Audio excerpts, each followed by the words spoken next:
Hi, everybody. It's Anthony here. We are today present for a new Intended Connect session. And yeah, today we are going to talk about microservices, micro frontends, and maybe distributed architectures that come with. So I'm happy today to host Luca 50 Cent Mezzalera. Hi, Luca. Hi, everyone. And as usual, I have, my best colleague, Soini, that's also present here. Hi, Soini. Hi, Anthony. Thanks for joining and Luca with us today for this Pleasure. show.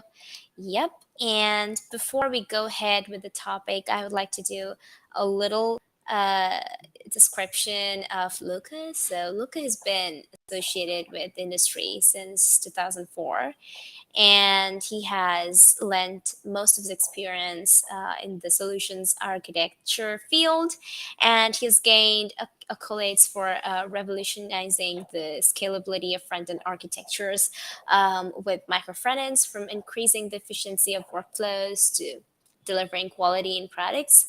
And there are so many awesome things about him, which I'd like him to go ahead and let us know about.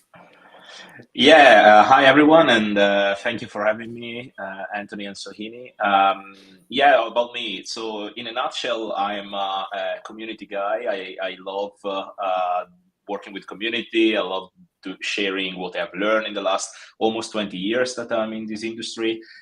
So it's a pleasure for me being here today.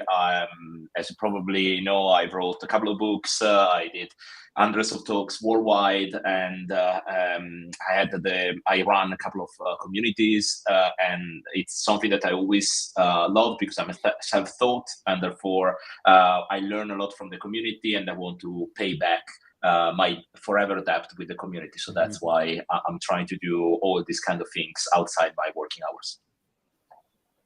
Awesome. That's awesome. Yeah. I'm totally agree with you. I have the same feeling sometimes. So, well, Yeah. not sometime, all time, always.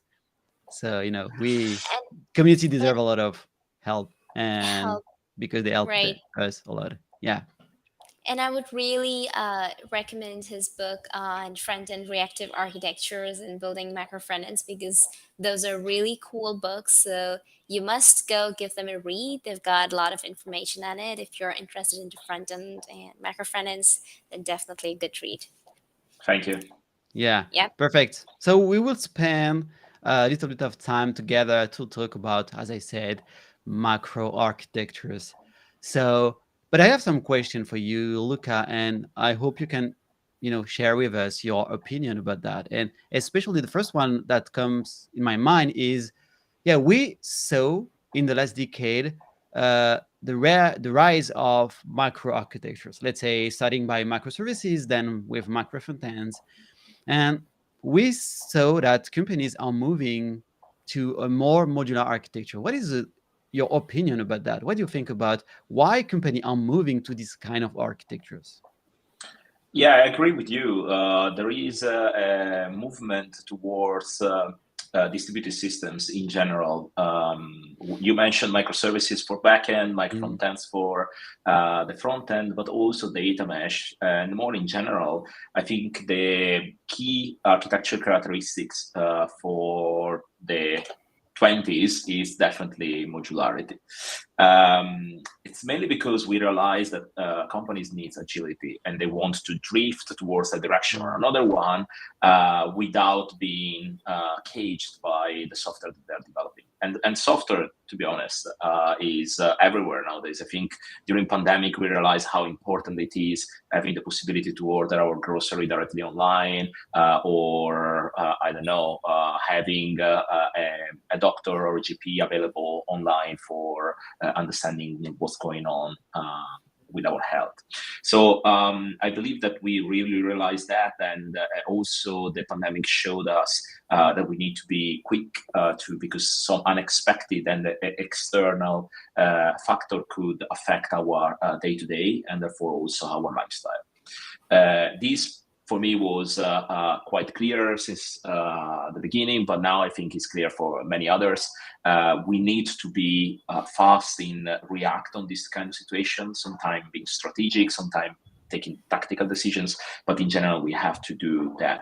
And modularity allows you to achieve that. Now, one thing that often I hear is that we need to move to distributed architectures for having modularity. I'm a bit against these statements because definitely distributed architectures are helping to achieve modularity, but it's not the only way to do so.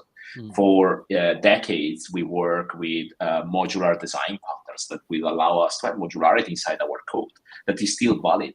And I still believe that for certain contexts, when you want to have a quick turnaround, that you have a small team, sometimes having a modular architecture with, a monolithic architecture with modular code, it might be an answer, because it doesn't mean that tomorrow every single startup that has an idea has to move straight away to microservices, because microservices provide a lot of benefit, but as any other architecture approach, is a trade-off.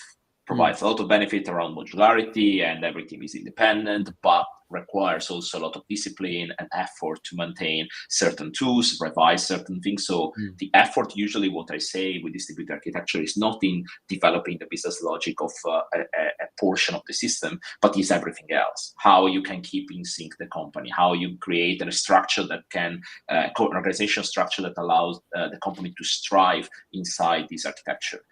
Often we think, oh yeah, we move to modular architectures and distributed system and we solve all our problems. In reality, we will see different problems, and we need to understand if the trade-off brought by modular architectures or distributed architectures are the ones that we are looking for, because they are not only positive, but there are also some drawbacks and something that has to be addressed with a bit of governance and maybe changes on organization structure, more observability, and so on and so forth. So those things for me are quite clear to highlight, because often we have this idea that with micro-frontends or with microservices, we are solving everything. In reality, we are solving certain things, but in order to solve them, we need to set up for success our team.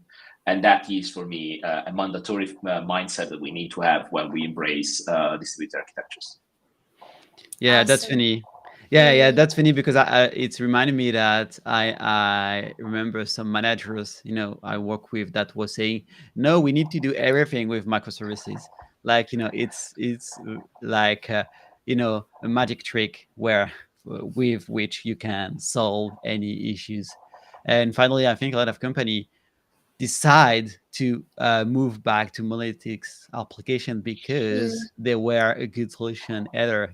I mean, in some cases, it's so. One things we can say is it's a good options, but it's not probably the only one.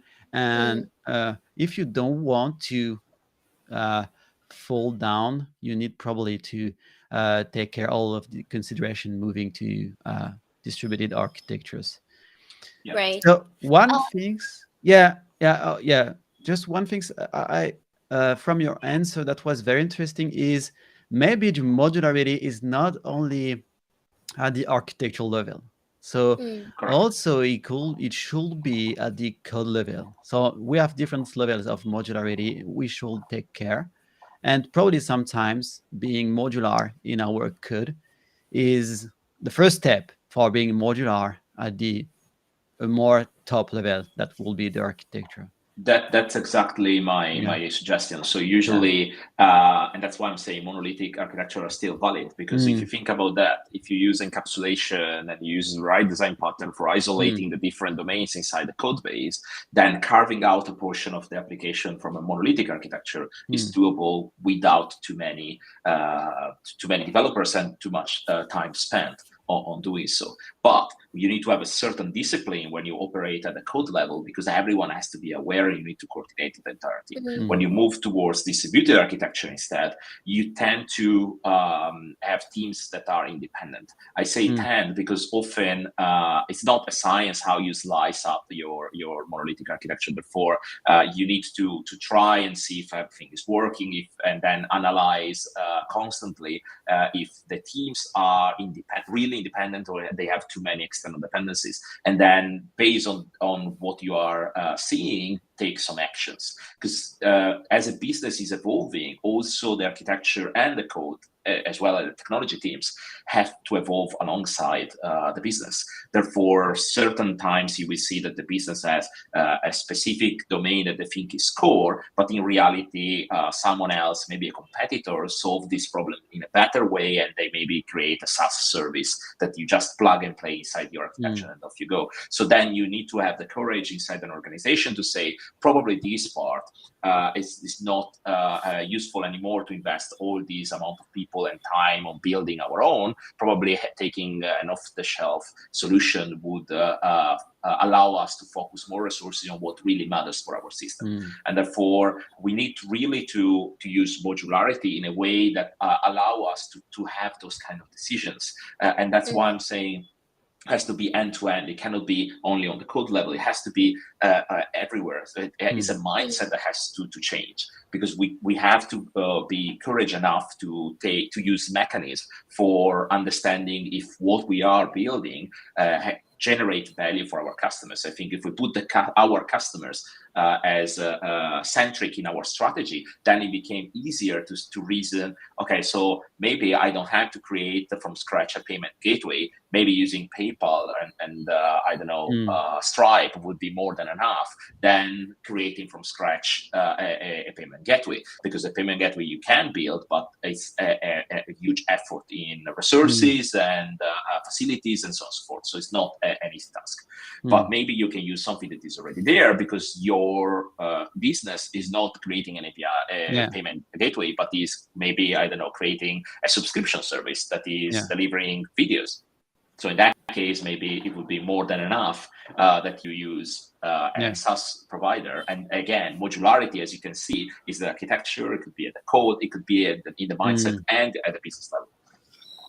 Yeah, that's right. I think this has to be a mindset. Unless you have it in your head, you can't really apply it in each and every step. So that's a very important thing.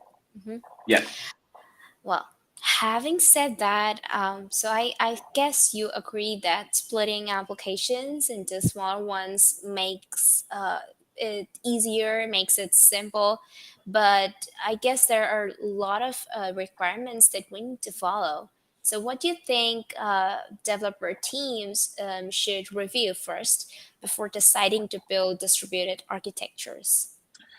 I think, first of all, a rule of thumb is understanding what are the architectural characteristics that you are looking for in distributed architectures.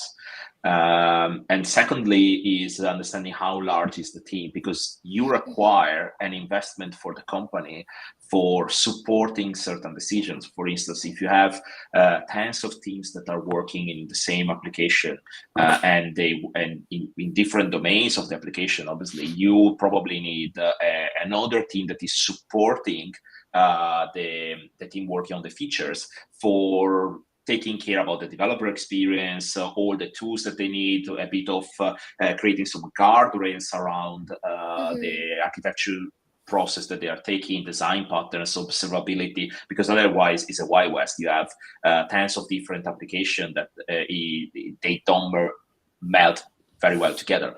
Instead, you need these kind of people that, or the tech leadership, or the platform team, or the CCOE, as we call in AWS, the Center of Cloud Excellence.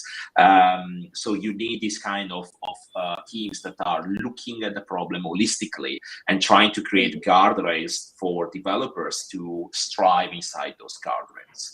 And therefore, as you can imagine, when you are thinking of the move from monolithic to distributed architectures, the first thing that I usually check is how large is your team, if there is a culture inside the organization that will understand that they need to invest in certain areas that they don't have a direct impact to the customer, but they have an impact to the teams, and they will allow them to have an impact to the customer and maybe potentially be even more impactful towards the customer. But we need to have this kind of mindset. Once again, it's always around people, unfortunately, or fortunately, up to you to decide, but it's not only a technology problem.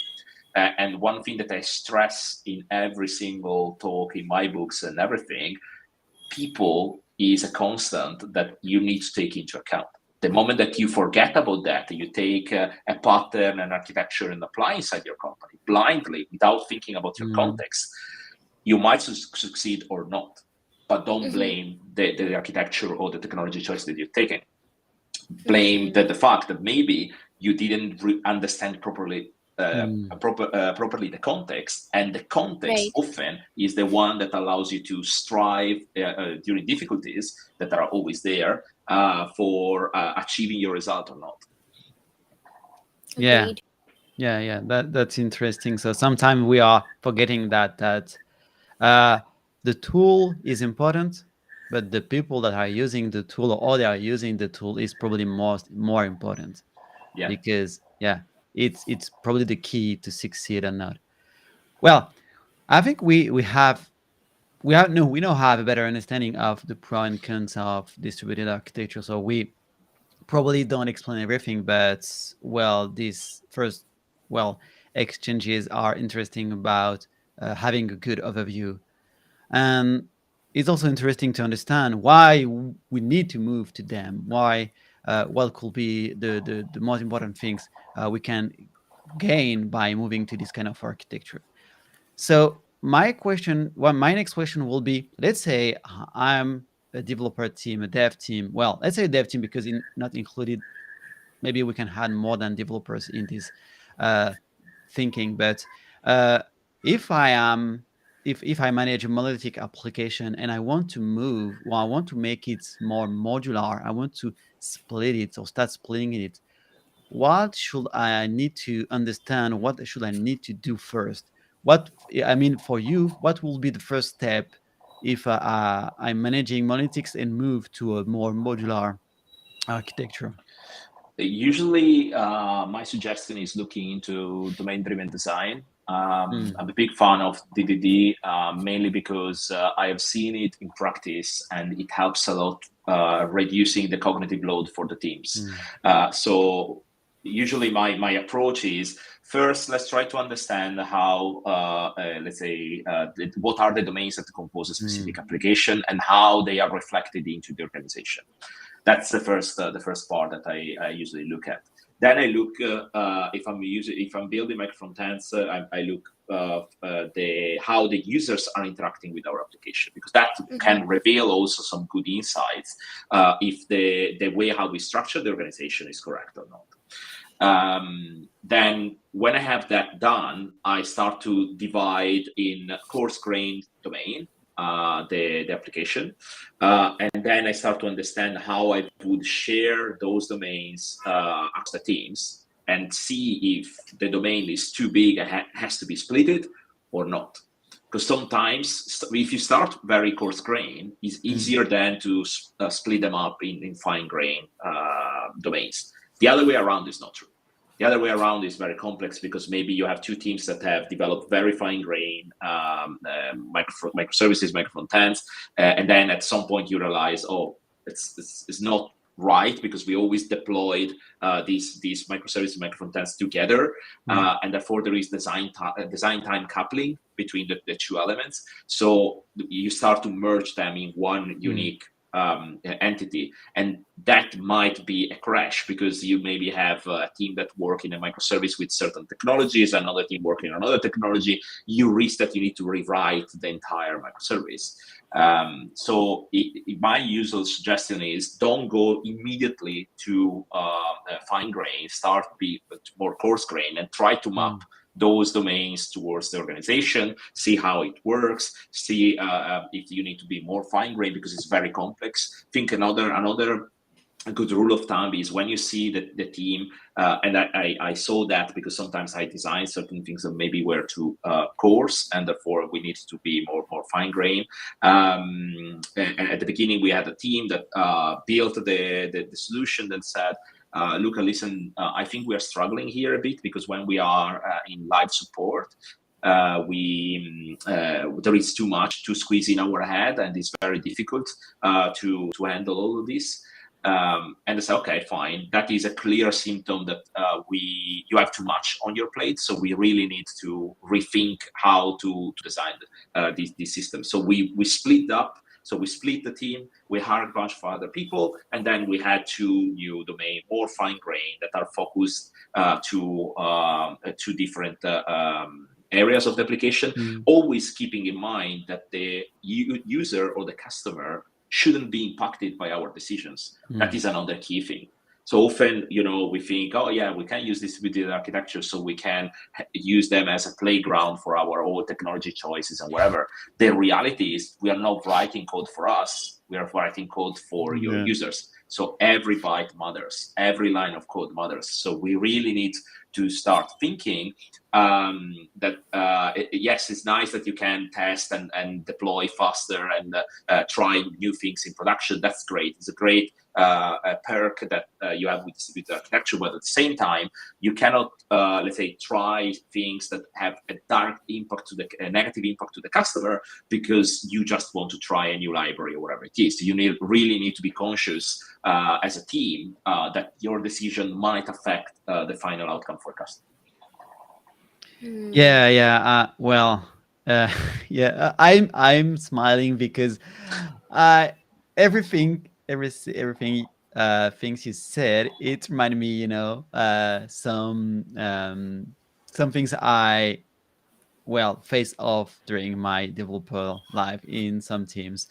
Like, sometimes wanted to split things into two small things and then finally figure out that, oh, everything is connected. So we have a kind of bottleneck here. It's very hard to handle all these things. And I think always team are, wondering the same questions or facing the same issue when they are doing this kind of job is, maybe, from what I understand to what you are saying is probably the best way to move to a modular things or modular architecture is to move it step by step, slowly, and get the experience or use the experience we learn, to make it more modular or not, and to make decision about that. So it's like, we want to be modular, or we want to move to something more modular, but we need to know why and we need to know how. And unfortunately, we can't make the right decision at the first sight because we probably don't have enough notion, so we don't have enough Resource. exactly. So Sometimes maybe we do, but it's not always the case, and we need to accept that. It's an iterative process, so we need to go step by step, as you said, and slowly but steady, let's say, moving towards the final architecture. The thing is, in order to approach this journey, you need to have a certain mechanism that will allow the developers to feel confident to deploy more often and see the result in production. Therefore, for me, one of the things that I usually set up front when I do this kind of transformation is a strong automation pipeline, feature flags or canary releases or blue-green deployments. So we need to create a fast feedback loop for developers and a safe environment to fail. Right. Failure will happen no matter what. You cannot prevent failure. You just need to create the resources and the observability and everything that is around that for, let's say, fail but recover very fast. In what it matters. Because sometimes, we think, oh no, but everything matters in our system. We need to be, obviously, if you want to create everything that matters in a system, it means that it's going to cost a lot. A cost of a lot of effort, a lot of resources, and so on and so forth. So you need to also to be pragmatic. And one question usually I was used to ask to the product team is, okay, let's assume that this API is down for, 24 hours. What's the impact to the user? What do you expect? Can we serve stale data? Can we shut down completely that area of the application? Should we recover faster? So these kind of questions helps you to resonate very well with the impact towards the customer and the decision that you're going to have into your architecture and design.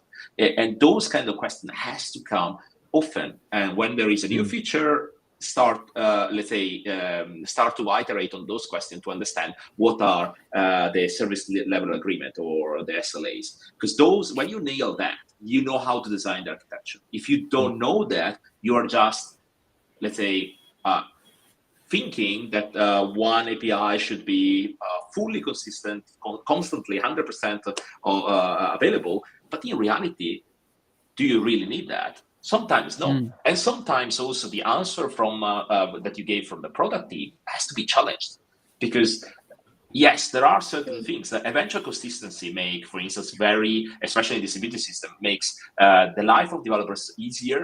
The cost is definitely lower when you implement that, but there are some implications for the customers. But we need to ask ourselves, is that implication really essential for the customer experience or Mm. is not? What Mm. kind of data do we have for backing up this decision? And those are the things for me that are essential as an architect, but in general as tech leader when before you start a design on something. Because if you don't have clarity on those questions, then it's hard to say everything has to be highly available, eventually consistent or not. So you need to have certain understanding on the context and what would be the Mm. impact that the company is expecting. Because if you don't have those business requirements, it's hard to say, I'm going to design that way. Yeah, yeah, and Right. yeah, that it's quite funny to understand that it's like a philosophy.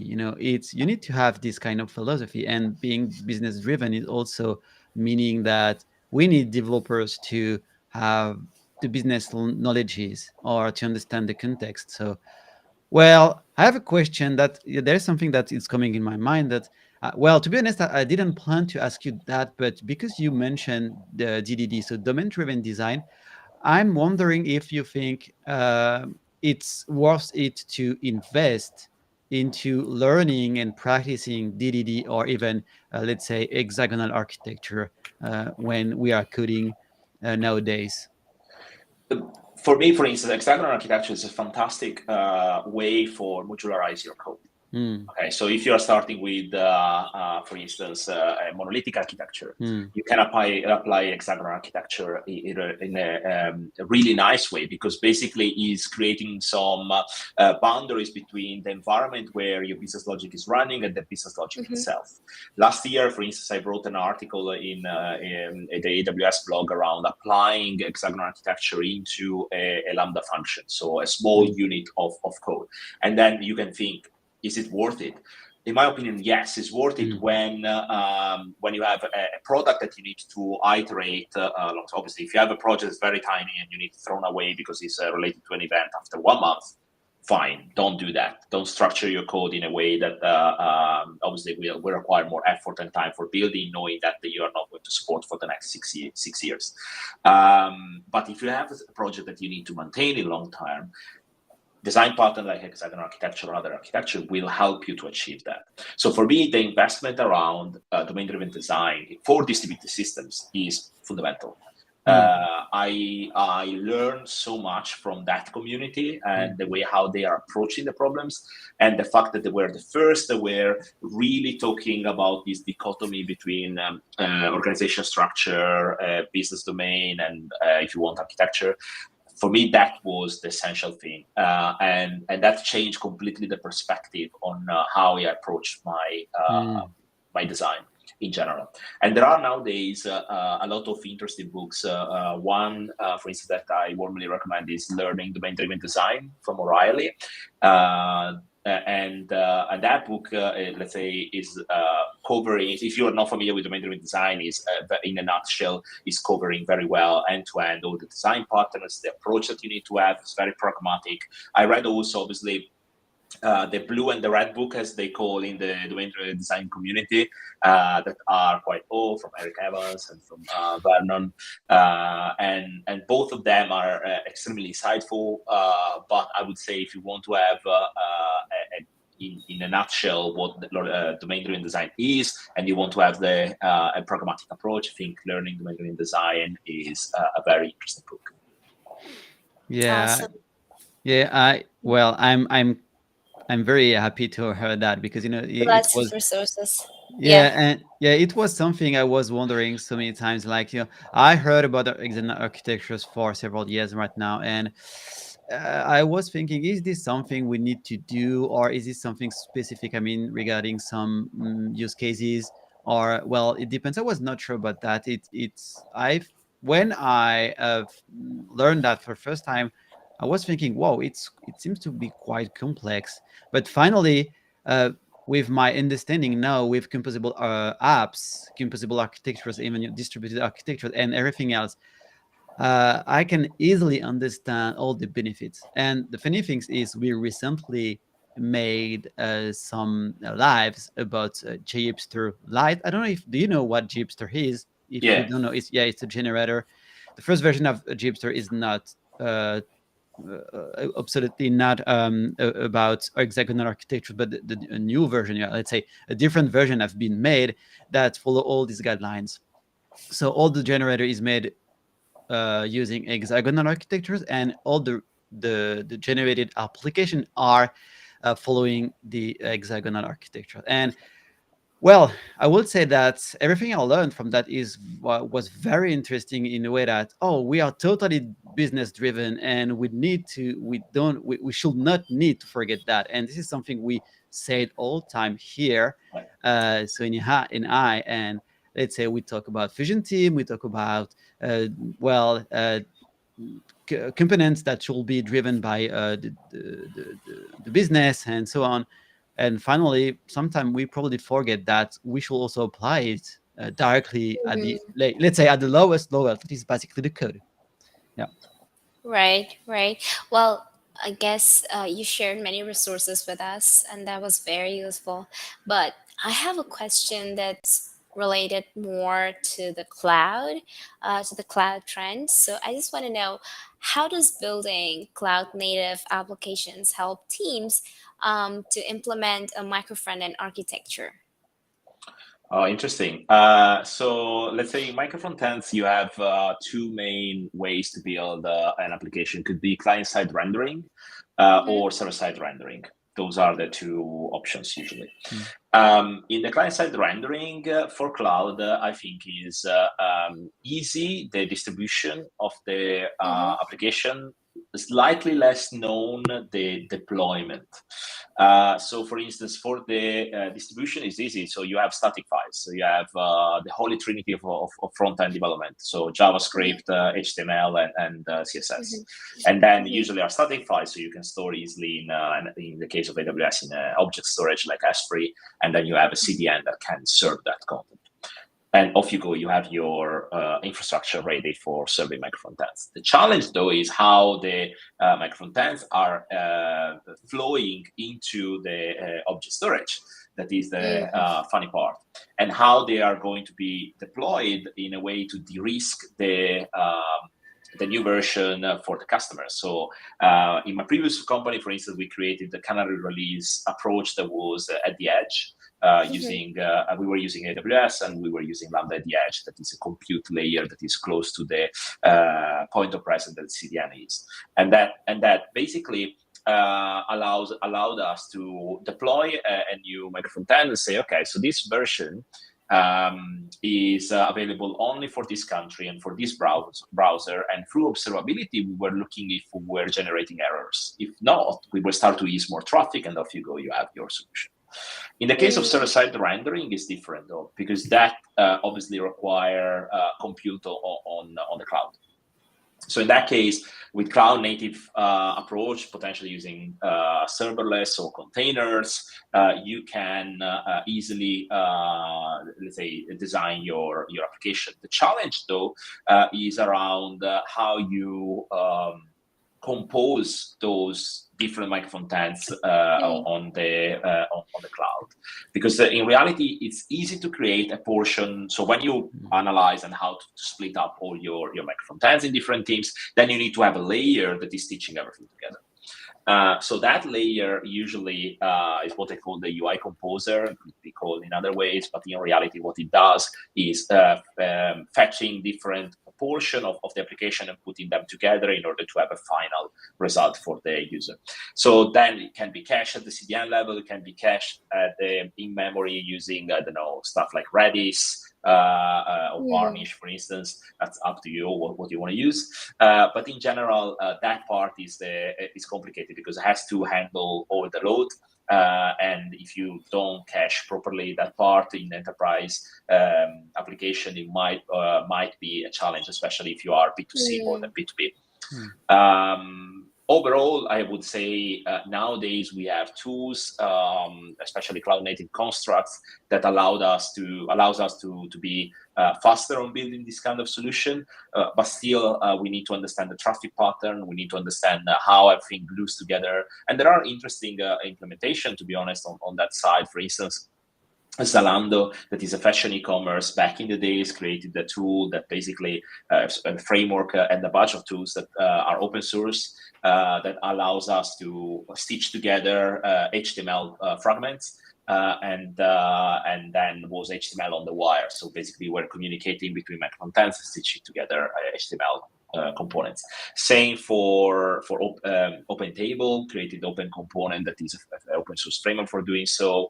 And there are many others that have done. American Express done Holocron, that is another open source framework. So there are quite a few interesting solutions over there that are solving this challenge. But if you start to look into the primitives behind the server-side rendering, micro-frontends implementation, it's not that complex. So you don't, definitely the framework accelerates the implementation, but at the same time are opinionated. So it depends if you are happy to do so and use the let's say the decision made by other teams, or if you want to let's say tweak some of those decisions towards what you are looking for to achieve. And that's usually what I explore. So in my time, I try to figure out what are the primitives, and then trying to unwind them for our customers to understand deeply how the things are working, so they have a choice. Because at the end of the day,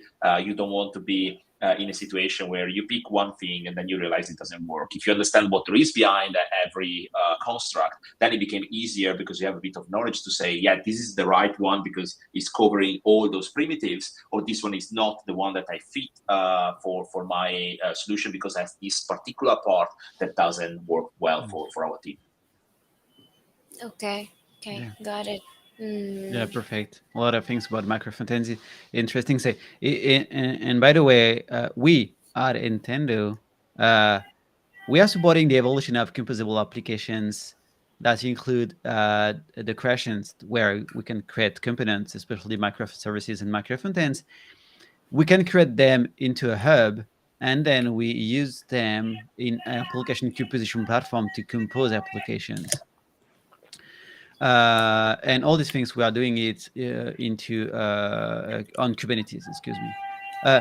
So the question I have, or some things I'm wondering is, how can the use and the reuse of micro frontends or microservices in an application composition platform? So basically something that will help to compose, as we discussed before, micro frontends, for example, or we can define the benefits for developers and companies, enterprises. I think we go back again with the concept of modularity, right? So the fact that you have clear APIs that they can collaborate together definitely is a plus. Then the reusability part of certain parts of the application are definitely key, but obviously that comes with potential cost, where if you have a specific, let's say, microservice that is, let's say, called by all the other system, and you have very spiky traffic, that microservice has to handle all the traffic for all the others, because everyone is calling that. Imagine like authorization, authentication, stuff like that. So you need to find a way to scale that part. So sometimes, the composability is fantastic.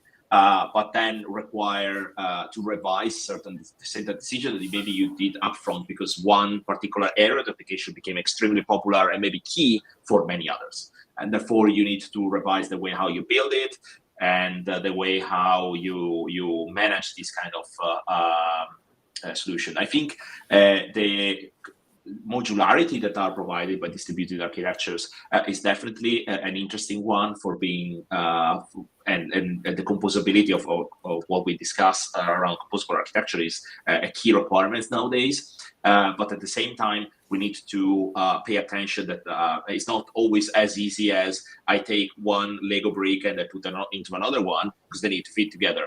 And sometimes so you might have challenges that are behind the scene, because obviously for you, for an external consumer, is just a bunch of API that are consuming, but at the same time for the producer instead, who is building that specific composable part, there are some intrinsic requirements for the decision that they made around architecture, infrastructure, and so on and so forth. So I think the concept is clear and extremely useful. We need also to deep dive into the details in order to understand how to leverage this pattern properly.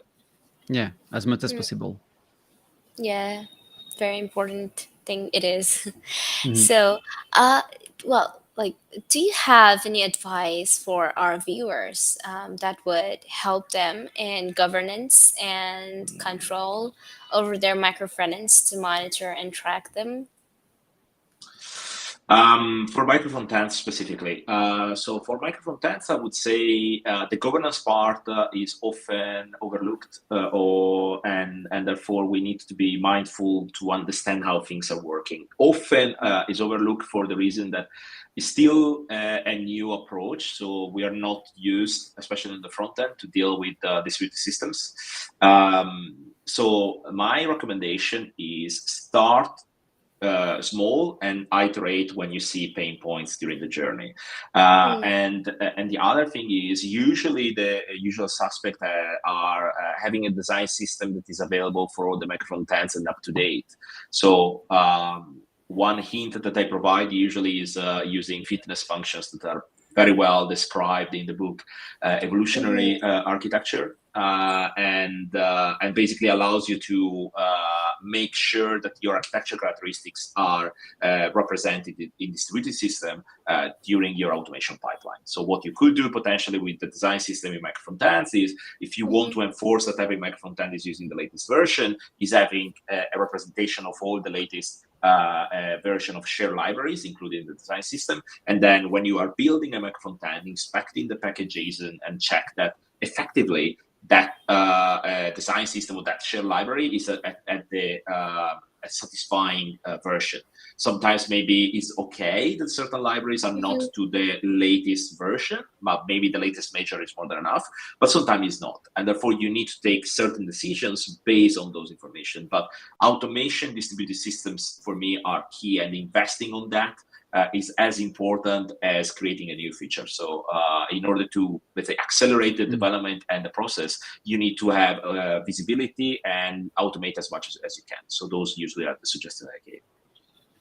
mm. Yeah, yeah, perfect. I think having good pipelines should help. A Mm, And lot. yeah, yeah, this is why this is the kind of topics we talk a lot. I mean, well, not a lot, but it could be considered still speak as, often. yeah, Yeah, yeah, yeah. Even for developers, you know. yeah. Well, I think being a developer right now is will be quite difficult. So you need to understand the business, you need to understand the code, you need to understand the architectures, the Loads of things. pipelines. Mm, Yeah, it's turned to be very complete. So and maybe more complicated. Well, we are close to the end, but I have maybe one last question for you, Luca. So Go I for it. know you have written several books. This is something we already talked about before on macro interfaces. And I'm wondering what will be the final advice for people who would like to read, or for viewers if they want to read the book, and why they should do. So the book, the last book that I wrote, Building Microfrontends, is a collection of learnings that I have done in the last 7 years, and I spent roughly 2 years for writing it. Not oh, because well. I was lazy, but because I wanted to get it right. So I wanted to Mm, collect the pain points from the community. I did several talks on the topic for the reason that I wanted to understand what were the common questions and how to overcome them. I wanted to speak with multiple companies and help them to apply microfrontends correctly and see what was working in certain contexts and what wasn't working in certain contexts.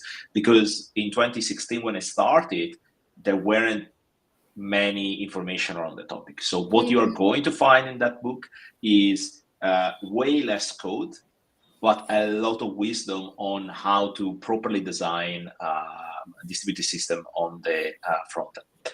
The other thing that I would like to add is that why not much code is because I believe code doesn't change too much in a microfrontends implementation. Yes, there are some parts that they describe and they show how to glue together multiple microfrontends and stuff like that. But at the same time, the code that you write inside the microfrontend is exactly the same code that you would write in a normal application.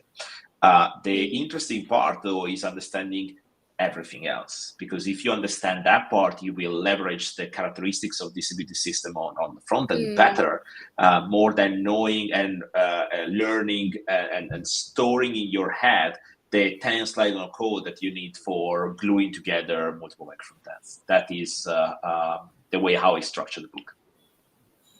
Yeah, Awesome. perfect. So many great information, so many great resources for us, our viewers. Well, thank you for sharing so much with Yeah. us.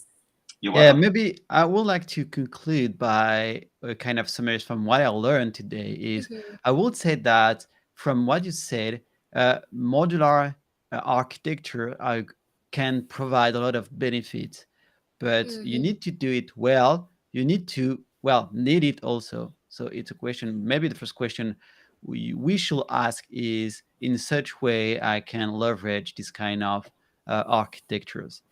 Mm-hmm. And another thing is I need to be totally driven, business driven, excuse me, and I need to do it step by step.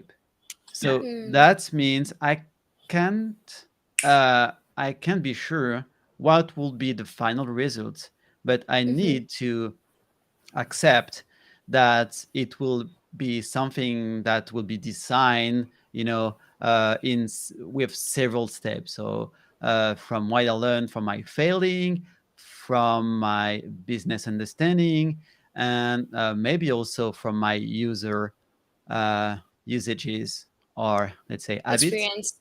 Mm-hmm. experience. Yeah, exactly. And Mm-hmm. finally, I would say that, well, this is more my opinion, but I would say that, well, using an application composition platform should help us to make it more, yeah, easier to finally compose and share and reuse.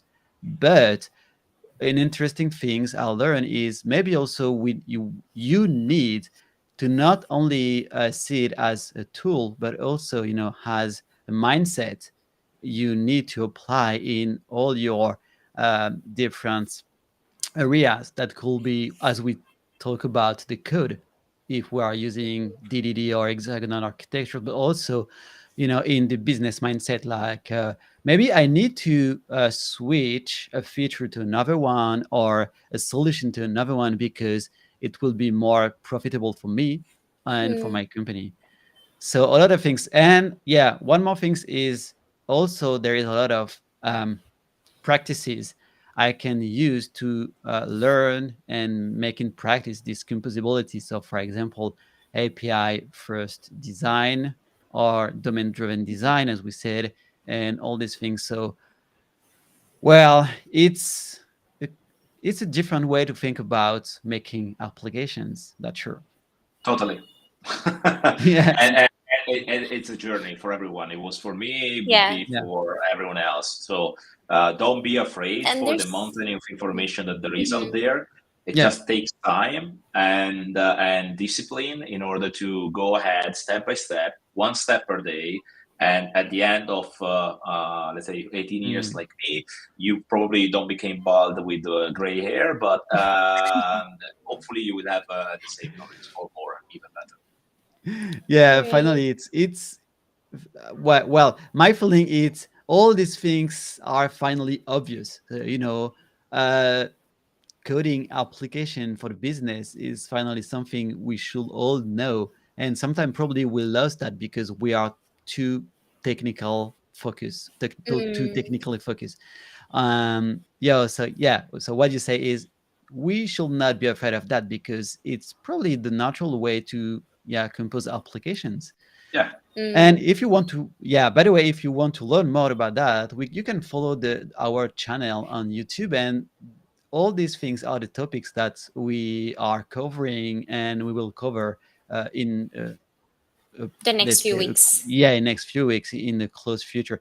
So, and yeah, thank you, Luca. I would like to thank you because I have a lot of idea now of topics we can cover about that. I just figured out that, oh yeah, we can add that and add that, and everything is deserve a good a good content to share with the viewers and the rest of the people with the community. Thank you for having me. Perfect. Perfect. So thank you, everybody. Absolutely. All right, wrapping up. Yep, and we'll see you soon again in the next episode of Time to Connect. Till then, Yeah, keep coding and have fun. All perfect. Thank righty, you. Bye bye bye. everyone. Bye bye.